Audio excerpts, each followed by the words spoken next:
नमस्कार, मैं हूँ अलका नेगी तोमर। आज की साहित्य श्रृंखला में बात करेंगे जॉन कीट्स द्वारा रचित कविता ब्राइट स्टार की। कीट्स रोमांटिक कवि हैं। 1795 में जन्मे कीट्स 28 वर्ष की अल्पवय में ही अंग्रेजी साहित्य को अमर कृतियां देकर संसार से विदा हो गए। यह कविता कीट्स की सर्वाधिक प्रचलित कविताओं में गिनी जाती है। यह कविता इनकी शुरुआती कविताओं में से एक है। इसे शेक्सपियरन सोनेट विधा में गिना जाता है। इन सोनेट्स में 4-4 लाइन के 3 स्टैंजा व अंत में 2 लाइन का एक कपलेट होता है। पहले 3 स्टैंजा में दुविधा को रेखांकित किया जाता है व अंत में 2 लाइनों में उसका समाधान दिया होता है।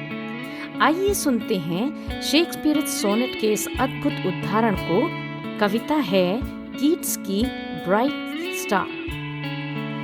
Bright star would I were steadfast as thou art, not in lone splendor hung aloft the night, and watching with eternal lids apart, like nature's patient, sleepless ermite.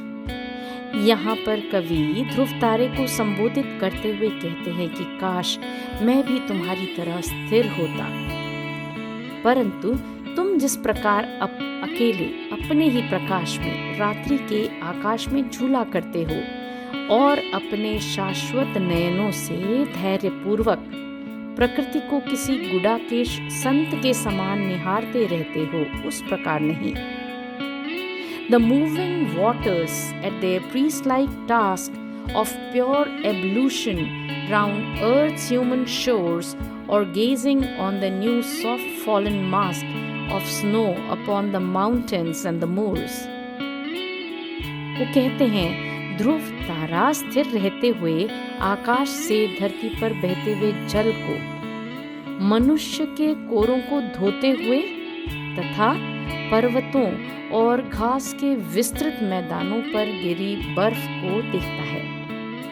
ऐसे नहीं, वे स्थिर तो होना चाहते हैं परंतु ऐसे नहीं। No, yet still steadfast, still unchangeable, pillowed upon my fair love's ripening breast, to feel forever its soft fall and swell, awake forever in a sweet unrest. कवि कहते हैं ऐसे नहीं, तब भी मैं स्थिर होना चाहता हूँ। कभी न बदलने वाले वह प्रेमी जो अपनी प्रेमिका के वक्ष को तकिया बनाकर उसकी उठती गिरती सांसों को महसूस करे, वह उस मधुर हलचल में सदा जागृत रहे, इस प्रकार स्थिर होना चाहते हैं। Still to hear her tender taken breath, and so live ever, or else soon to death. स्थिर होना चाहते हैं, इतना स्थिर कि वे अपनी प्रेमिका की सांसों को सदा सदा तक सुन सकें, और यदि ऐसा न हुआ तो उसी प्रेम की तंद्रा में अचेत होकर मृत्यु को प्राप्त करें। यह सुंदर कविता कवि के मन के उद्गार एक सुंदर रूपक के रूप में देती है। यहाँ ध्रुव तारे की स्थिरता व उसका चिरायु होना प्रेम की स्थिरता व अमरता को दर्शाता है।